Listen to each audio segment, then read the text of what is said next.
Okay, so Jeannie's joining us, Butch's wife, thank you. And we wanted Butch to share, another experience in his personal journey into God. So you take it away. Well, I've gone through some health challenges over time. I think I had what they call a 5-way bypass at one time. Yeah. And went through a lot of things. We've gone through them together.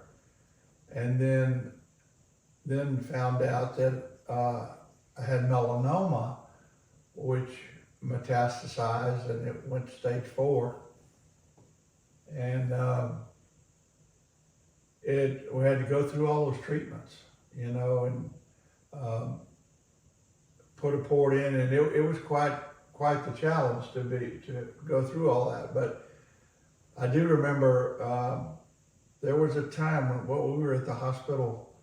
At CTCA when it was called that, and I got to a point where I don't think I could even make it down the hall. I didn't have enough oxygen, right? Mm-hmm. And they set me down, and immediately, because of the treatments, my body was quitting. It just couldn't breathe anymore, couldn't keep up anymore. And what do they call it? Pneumonitis.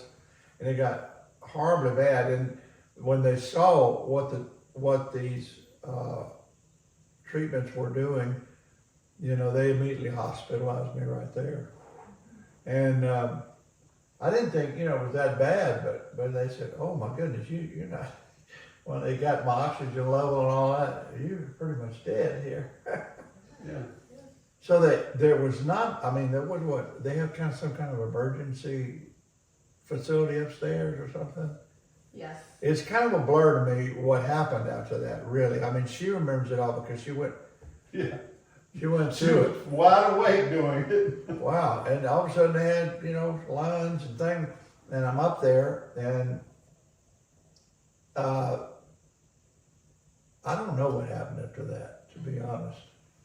Did I just go downhill from there? You did, yeah. So, I won't be able to talk about crying, but I think the reality was, it was so bad that he was on 80% forced oxygen, and it happened like quickly. Yeah. He got there, they said, we're gonna put him in the room right next to ICU because we'll know within 24 hours if he can pull out of it or not. Wow, I didn't know that. Yeah, and so the ICU beds were right here, and the very next room was the CCU, and Sharon, that's the critical care piece of it.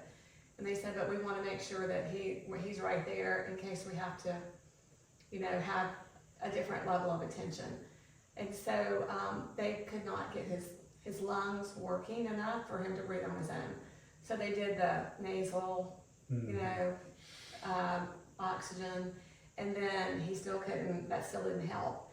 And so they had him on, they brought in a big machine and said, we're gonna put him on forced oxygen and we're gonna see what we have to do. And so all this time, everything's happening so fast, you don't really have time to think about it.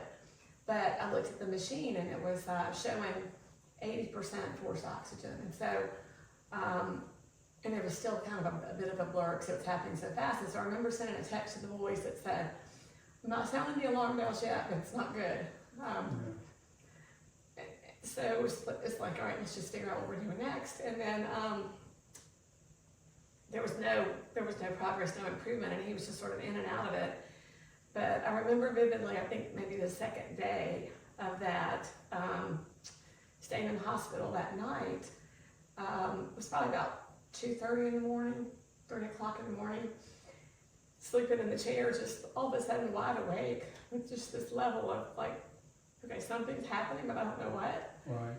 And then was Butch woke up about the same time, and then all of a sudden, all the doctors from all over the floor came in the room, and it was the most peaceful, serene setting ever. And so it was really that moment of, we don't know what's going to happen next. And it was everybody in the room He was very coherent and very lucid. Yeah. And I've never felt the presence of the Holy Spirit more than And that at that moment. moment, yeah, Yeah. I knew that whatever was going to happen, it was okay. it'll be all right. Yeah, I could feel it. It was like we used to have electric blankets, and it was like this, somebody had wrapped me up in one. One, yeah. And I was going, this is great. I mean, it was just the best feeling Wow. of anything I'd ever felt. And I thought, oh man, this is great. I feel so good, you know, and I could see all his people, kind of. But I didn't really understand what was going on. But I was having a good conversation. I remember having a conversation with him about different things. And I mean, they were trying to decide what to do because what they were doing wasn't working. I think they were going to go from antibiotics to steroids or something like that, you know, and gave me this enormous amount. But anyway, I remember the Holy Spirit, or the Spirit of God, or there was something happened in that room. I know that because I got better. I came out of that, and it was like, and we made our funeral, my funeral arranger right there. We just talked about it because she sat down by me and started talking to me about it. The choice was for the doctors whether to put him on a ventilator or give him extreme doses of prednisone to see if the inflammation would respond to the prednisone without having to put him on a ventilator and intubate him. And so that was a limited amount of time to see if his body would respond to that, and it did. And so when it started responding very slowly and very gradually, they brought the chaplain in the next day, went over all of the paperwork, because again, not knowing whether or not that was just a temporary thing or that was going to be like he would begin to recover. And so I remember when I called one of the boys and said, you know, he's on this forced oxygen and we're not sure. And he said, well, that can't be right. And I said, well, I can show you the screen. And he said, that means his lungs have less than 12% capacity. And I said, that's exactly where we are. And so, you know, anybody that knows Butch knows it's like, oh, like, he'll beat this, he's got this. And, you know, everybody's like, oh, he'll be fine, he'll be fine. And so I think at that moment, it started, you know, the reality set in. And so, you know, everybody starts gathering as much as you could. And if you remember, this was the same time that the country was beginning to, you know, start to shut down. And so nobody knew what was going on with all of the COVID and how that was going to impact people. But it was that moment where, you know, flights out of the country were being stopped, and, you know, it wasn't easy for people to get anywhere as easy anymore. And so I just remember being in that room and everything in the world was going on, and the only thing that mattered was what was happening in that room at that moment. And so I think, you know, the empathy that you feel for people now when something happens is that everybody goes on their day-to-day business, and then you're sitting there with life or death, and everybody else is, and, you know, and it's part of it. So I think for me, it's like you just don't know what their story is or what they've been through when they're sitting across from you, and it just gives you that a level of compassion and empathy and the grace to take away the judgment and take away the, you know, they should do this, they should do that, and just go, you know what, like, God knows their story and I don't. And so all I can do is just try to be compassionate and empathetic and sympathetic to what other people might be going through. And I think through all of this, that's been just a huge lesson for me, is that think about like words that are meaningful. And so the word I try to always focus on through this was joy. And I think about Jesus, others, and self, because when you're focused on yourself, you don't have any joy. And so, but if you stay focused on Jesus, it keeps you centered and grounded in the things that matter most, which is not certainly Well not me. said. Yeah, I remember in that room that when we were talking about the funeral and all, I just felt so at peace. It was like, this is all good. This is not what I thought. It was like, this is great, you know. And I mean, my biggest, you know, if I had any fear at all, it would be leaving Jeannie not being with her. You know, that to me is Yeah. the worst part about, you know, leaving this world is, you know, the kids you care about and your family. But I mean, talking about what to do, you know, and all that, it was easy. In that room that night, there was like I cry about it now. I didn't cry then. I mean, Yeah. it was so peaceful and so serene Yeah. and so just, okay, like let's go ahead while Yeah. you're awake and you're And thinking talk and about you it. and you know what's going on. Let's just talk through it. What do you want it to be? Like, what would you want? What's important to you? What's not important to you? And to have that conversation with, like, not sobbing or not, you know, we just sat there and talked through it very, I don't know, it was very, like a surreal experience to be able to have a conversation like that and not have all of the emotion that's typically associated with that. Yeah. And so getting through that conversation and Yeah, that looking was- at each other knowing this might be it, because basically if he didn't respond to that medication within the 8 to 12 hours, the That next was- step that would have was been it. a ventilator. Yeah. And the likelihood that, you know, that may not be a solution either, so. And I think God was kind of using a couple of the nurses there, because there was a nurse up there that they had these monitors, you know, and she wasn't telling me this, but they'd have to come in and give me these, like every so many hours, they'd have to treat my lungs, you know, and you have, it was some type of thing I'd have to breathe through and all just to keep my lungs going. And she was up there watching me and cutting me off. She was like cutting off the oxygen to help me kind of breathe a bit. Then she'd put it back on. She said, "I had you, darling." She said, you know, helping me through it. She was my quote guardian angel there, because, you know, it did work. She helped me back, you know.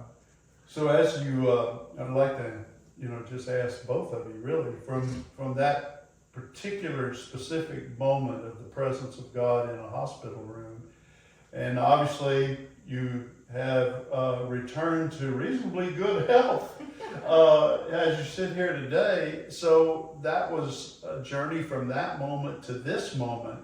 How has that specific moment of that presence of God affected you, you know, long after, days, months, years now after you experienced that near-death experience to just sitting here today talking about it? You go first, Butch. I think, I mean, you know, I hear people talk about Jesus and, you know, having God with it, but this was real. This was an experience just like in the airplane with me, to where you have no doubt that God exists and that He is spirit within you and that He can do anything He decides to do. And I'm sitting here today, you know, my kids think I'm gonna live forever now. I mean, they got me out here trying to surf in the water and I'm out driving four-wheelers and doing all this stuff, and I've been dead several times here. I mean, and so God has me here for a reason. Maybe it's this video. I don't know. I just know that it's, I'm very thankful to have more time with this lady and to be with family, you know, and be able to have quality of life. I'm not on any treatments. I've had 4 scans now for the which are every 6 months. It's over 2 years. I got another one coming up in a week, and they've been clean. There's just And we can count on this one being clean as yeah, well. and I'm never going to say I don't have cancer, because stage 4 is stage 4, and medical people know what that is. Those cells kind of go hide and wait. Yeah, to me, one of the most amazing things about this presence of God in the the hospital room experience, is that y'all did it together. So Jeannie, how do you think, you know, looking back to that moment and bringing it forward to today, you know, how has things changed, especially in your relationship with the Lord? I think it was a big wake-up call and a big reality check that, you know, there's, it's very real, and you grow up going to church, going Yeah. through the motions, talking about all that, but there was never been a moment that has been more real where the presence was there. And I think that now it's the belief and the foundation that's what it's about, right? It's about using the power of the Holy Spirit as that just becomes how you think about things and how you should think about things. And I find myself going, wait a minute, y'all know me well enough to know, like, I can get real caught up in the things that don't matter. And so it helps stay grounded and centered on the things that do matter. And so that, for me, that's been the biggest thing of, when you get all uptight about something and irritated about something and just go, okay, at the end of the day, like, it's not life or death. And so we've been there and we sat there and we went through that together. And so everything else is like, you can put that in perspective, and it just, I think just staying focused on what matters, which, Yeah. Yeah, I don't think a lot of people can relate to it. If you've been to a point in your life where death is here, it's going to happen. Right. It changes you in a way that's hard to describe. You don't live your life the same. You don't think the same. And even though I knew the Spirit of the Lord was there and in a different way, when I got sick and when I had not only the heart problems, but stage 4 cancer, and I accepted death. I accepted the inevitable. I was ready to go and started talking about things and preparing myself.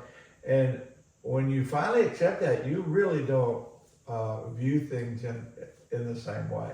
You just don't. Things that matter don't matter. Yeah. They just don't matter. Because it's just, what Tyler said, it'd be all right. It don't make no, it'd be good. I think though that the you part of everything, you find yourself, like, when you're focused on yourself and you find yourself thinking about, at the end of the day, things that just really are not a big deal. But you find yourself making them a big deal. It's like, okay, wait a minute. Like, let me reset, let me level set and go back to what's most important. Right. And so that's the trigger. It's like, okay, wait a minute. At the end of the day, is this really a big deal or is it not a big deal? And so, you think about stuff and jobs and, things that people associate with what's important and what success looks like. And at the end of the day, you just go, okay, wait, we've been super fortunate and super blessed in so many ways. Yeah. If you don't have your health, Yeah. a lot of things don't matter. And if you don't have the relationships that matter most and your relationship with the Lord, then at the end of the day, it's like, okay, who's going to remember the rest of it? Yeah, so it's kind of like the experience, at least one of the things is reprioritizes Yes. everything to where you had all the things in your life and just put them in a different order. Right. You did, and you kind of put them on a bookshelf until they become really real. And then you look at it and you go, wait, I'm not going to behave that way anymore. I'm not going to do that. I'm not going to think that way anymore. And that realization, I guess a lot of people get religion and get God and get awakened when they get in a low point in their life and that kind of thing. But when you get the Spirit within you, and then all of a sudden you're faced with the end and that's going to have a profound effect on your behavior and the way you conduct your life. Yeah. And you go forward in a different way, and it's a blessing. It's good. It's a great thing that can happen. It's a great morning. It's a wake-up call, and you go, "Oh, thank you for that," because I could have been surprised by all this and be gone right now. That's for sure. I think I'm hearing you saying that I am absolutely convinced that I am loved. Oh yeah. Oh That's yeah. an experience. No question about it. And he made his presence very well known in that hospital and several other times in my life, and we're just really, really thankful for it all. For it all. Everything that's happened. Yeah, the realization of that knowledge that each of us are children of God. Wow. That we are, whether we realize it or not, but the realization of it, good gracious. Yeah. If I think about that night and I think about that, is that moment of peace where, because we are children of God, that you know, like, everything's okay. Yeah, it's good. And so whatever happens, you know that you're going to have the strength to get through it. And it's not that you won't be sad and you won't grieve Yeah. and you won't have some difficult and trying times, but it's knowing that you have that sense of, okay, like, I am loved, Yeah. and I am his child. And if you compare that to how you love your children, and just go Yeah. to feel that in that God moment. must be at least this good. I hope I'm not better than God. That would be, Yeah. yeah, so that's, everything is going to be all right, even if it doesn't look like it is. Nah, I used to worry about my kids and worry about, what they believe and their spiritual journey and all that. I'm not worried about it. God's got it. It's gonna be good.